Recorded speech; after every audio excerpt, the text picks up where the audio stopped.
I'm trying to say some shit succinctly, but it's just not happening, so I'm going to do it in this format.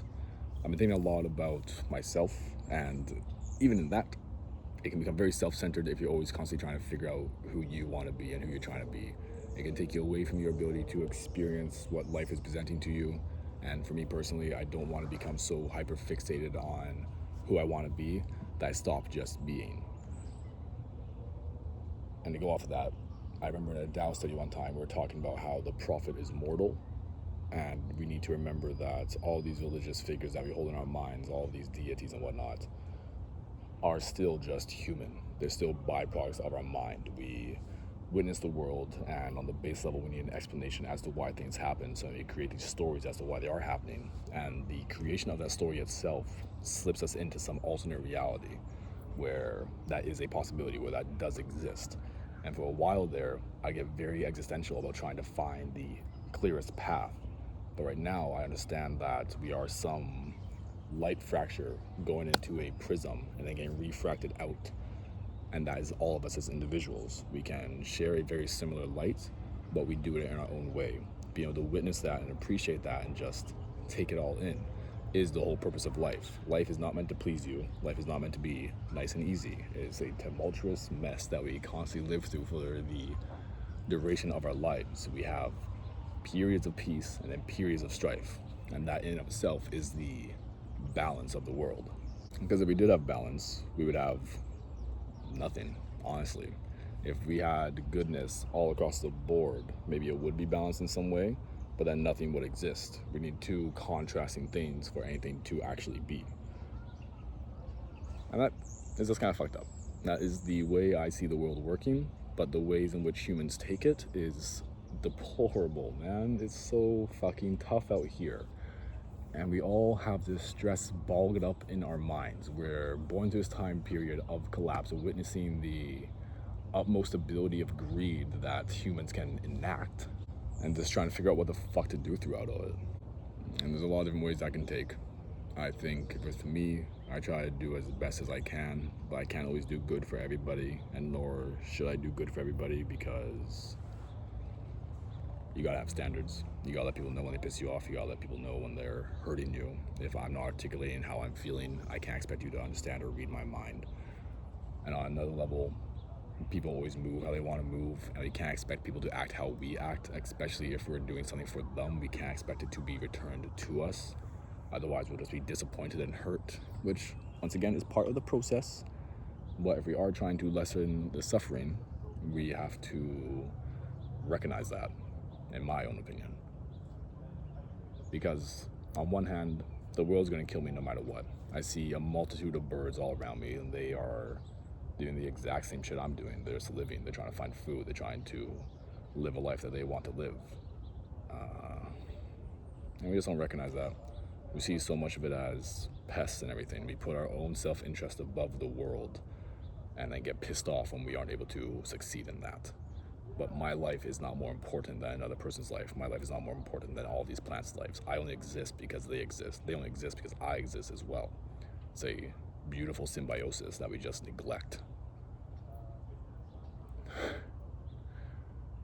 It's almost kind of like a catch-all boogeyman, the process of colonization, because in my mind, every single thing that we suffer from comes from that. We've been removed from our ability to understand the land and live with it, especially depending on your positionality. And then a fucked aspect, that's the beauty of it too. If I wasn't able to see past myself, I wasn't able to shed this human ego, which I haven't done either, not to make it sound like that. But if I can't understand that I'm not important in the grand scheme of it, but I'm highly important right now because I'm the one living my life and influencing the world around me, I would have nothing at all. I need to be able to recognize what I do and why I do it. And I don't really know what to do at that point. I think I get so caught up in questioning everything around me that I forget to just exist and just be. And on some side topic, I'm pretty sure, I can't remember if I just said that because I enter some like flow state. I remember my coworker one time was like, when Ryan starts giving advice or starts talking, he just enters a fugue state.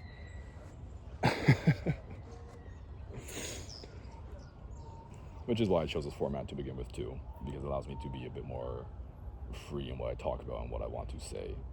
But when I get down into it, everything's interwoven. It can be kind of hard to make everything sound succinct, but maybe people just want to hear the sound of a voice talking to them or something like that. There's a lot of like fucked shit.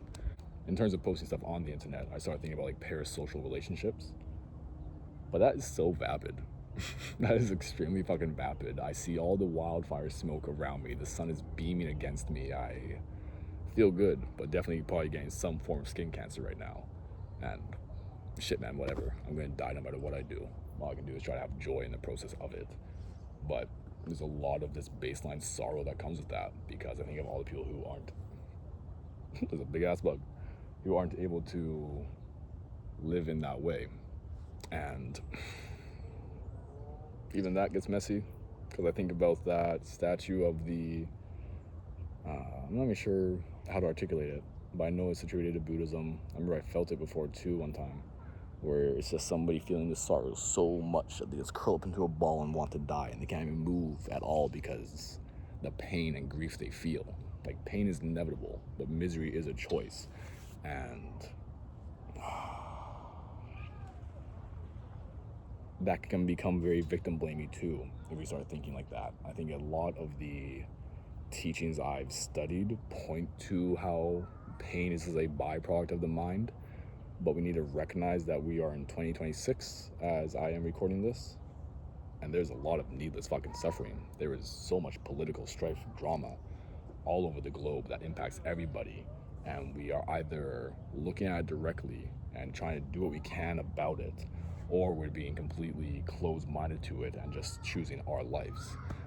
Neither of those are really above each other either. I can't judge people for not wanting to face themselves because there's a lot of stress.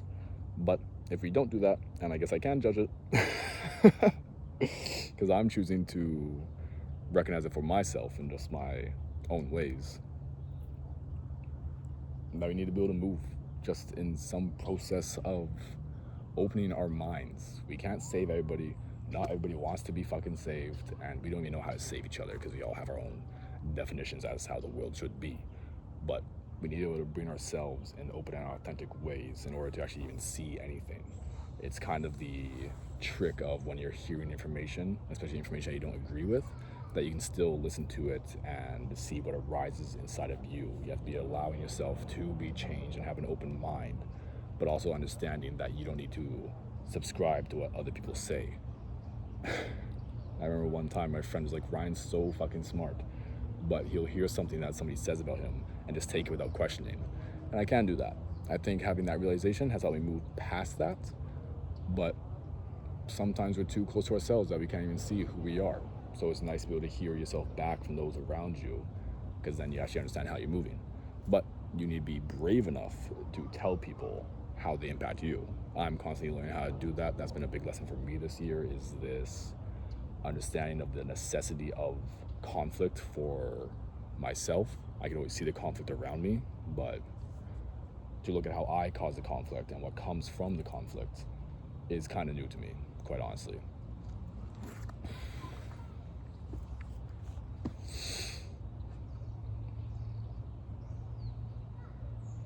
And I don't know. I think I do feel a lot at peace with myself and the world. I think for me, I just kind of allow the strife to exist. I can have this notion of peace, this desire to have a calm life, but that is wishful thinking. None of this is ever calm or peaceful, and I am a feeling creature for a reason. Everything that I experience needs to be experienced. I say what I want to say about the world, and then I'm constantly tested on the world too, and I will crash out. I'll freak out. I'll tweak out. Because then that allows me to feel the peace that comes after it. I think it's all about understanding the emotional reactions as well. But I can only understand my emotions if I am processing and expressing my emotions. I can only see that when I allow other people to do that as well. If you want to come out and freak, fucking please do. Because this world's so stressful to try to hold it all by yourself. But there truly is no right way to live. Just try to live in a way that can be of benefit to other people. And when I say that, it's not trying to be this like toxic, positive person. It's about taking in life in a holistic manner, understanding how all of it is there to teach you and serve you in some way. And it's constantly providing tests and opportunities to prove who we are to ourselves and who we are to the world. Ultimately, it is extremely finite. I'm going to die, turn to dust in 200 years. No one will even know I existed. But right now, I do exist. And how do I exist? I see a lot of beauty within me. I see a lot of pain within me. I see how I lift people up. I can see how I can tear people down. And I try not to tear people down. But that's also where that mess of conflict comes in. Because if I'm not saying what I mean or just appeasing other people, I'm really doing them no favors. I remember my therapist said that being assertive is saying what you mean, but not in a mean way. This is entirely true. I find myself disagreeing with a lot of bullshit. I wish I could be more upfront about it, but I don't want to have some knee-jerk reaction and just make the person feel worse for what they're going through. Because once again, we're just trying to live. We're trying to exist in the ways that we want to exist. But this is where it gets paradoxical, because the tolerant cannot tolerate intolerance. If I am tolerating intolerable behavior, I'm allowing that to exist in the world and saying that the world can be that way. And the world is just a blank slate. It moves to its own accord, but as I said before, me, these trees, all the animals around us, we all shape it and change it and mold it to our desires. We see beavers building fucking dams, like they're just manipulating the land for their personal gain. But in our human mind, through science, we can see how it benefits everything else. So I guess we can learn a lot when we just examine the world. But me saying science makes my mind go towards hierarchies. I think a lot of the mess we all face is the inability to equate all knowledge with itself. We put science above, let's say, spiritual practices, but then the more you study, the more you learn. Our ancestors, indigenous peoples, understood this much better than we do in the current age, which is the whole trap. Because if you study anything, you see how we're just byproducts of like think groups. The governments of the world, the people of the world are studying us and wondering how they can manipulate us to get us to do their bidding. The whole notion that consumers is such a normalized term is deplorable and just really fucking depressing, because we're not just consumers, we're living, we're creating, we're dying, we're more than what the world wants us to be. But our needs of survival have been so warped that we can't really see that. I think on the most baseline level is the houseless crisis. But why are we gatekeeping the necessity to be alive? Why are we stopping people from benefiting the entire world? And that goes back into colonization, because that goes into white supremacy on the most basic of terms. And in some hot take type of way, every society has its issues. Every society has some level of like patriarchy and hierarchy that dictates who can be and who cannot be. It's this human ego thing, because we all want to feel superior to other people. We want to feel like we have the moral high ground in some way, but that just destroys and diminishes everything. To go back to what I was saying about the light, that's not just about people, that's about every single thing around us. The world would exist past me.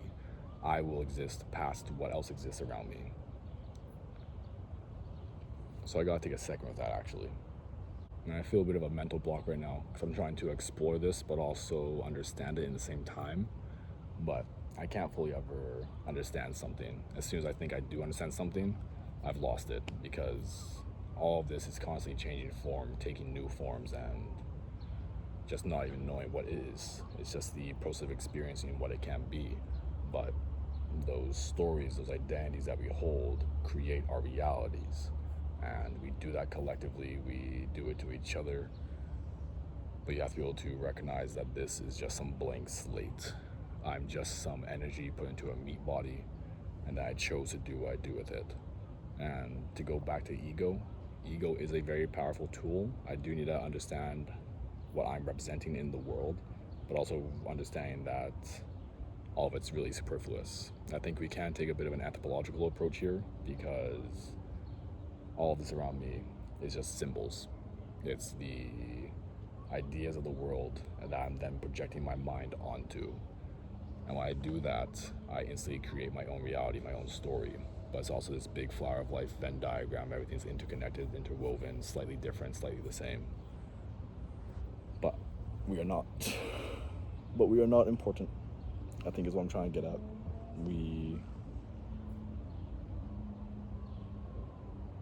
I don't know. I'm sure I could talk more. I can always talk more. But I might just start looping. I'm not sure I've really discovered anything new. I just kind of articulated the thoughts I constantly hold.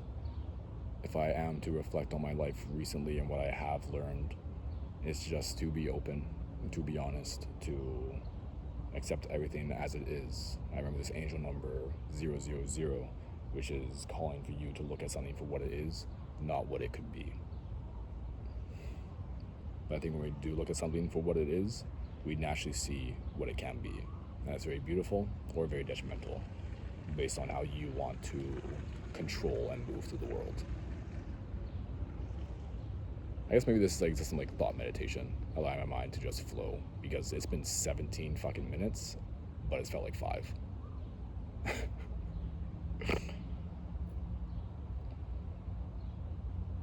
Which is always interesting, because this whole process, I'm trying to understand some bullshit, but I don't understand any of it. It's just the experience of life, what I've heard about stories, and what I choose to believe. I hope by choosing to believe in the goodness of humanity, by understanding that the world owes us nothing but to give us birth and then kill us once again, we can find some peace. But all of it is temporary. The world was once a hellish place of no life, volcanoes, ash, and fire. And now it's burgeoning with water, beauty, and love. Maybe we'll return to that. Maybe we won't return to that. And even that there too is just some story I've heard. If we really have to go off lived experiences, I'm just born to this. This is all I ever know. The history, I believe in it, but it's not necessarily true, because who is writing the history? Where is the history coming from? And what purpose does it serve me in the future right now? Or the present right now, I should say.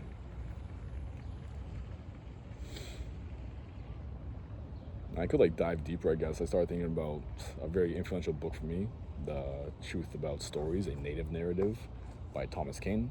Then apparently Thomas Kean isn't even indigenous, which then like that gets into positionalities and colorism, race trading, everything like that. I for one am mixed, and it's very interesting to understand that dichotomy. I think on some spiritual level, that is why I'm always in conflict. I got my astrological star chart read one time, and they're like, you got these 4 big elements, and all of them are fighting with each other. And even inside of me, if I'm going off like base race, ethnicity notions, the white side of me and the black side of me are naturally going to be in conflict. But that is also me perpetuating some stories I've heard of the world and how I need to move through the world. I think that's why I like the term diaspora so much, because it posits the individual in their relation to their circumstances and the world. And I think that's kind of where I start to enact everything I've learned. Me as an individual, I know I can't change anything. I know I can't do anything. All I can do is be open to learning from the world and providing other people the space to articulate and explain themselves as well. Like with the whole the prophet is mortal thing, I think people can see me as a very open spiritual guy, which I am, and that is something that I tried to cultivate in me. But by just accepting the world for what it is, I'm allowing it to be hell. So I do need to question it. I do need to challenge it. And my existence in and of myself is a challenge to the wider world, because I am seen as something, and people want to put me into their boxes, their labels, their identities, but I conflict that, and that pisses people off, and that's the whole fucking point. And that's where it starts to cycle back into emotional responses and why we even do anything at all.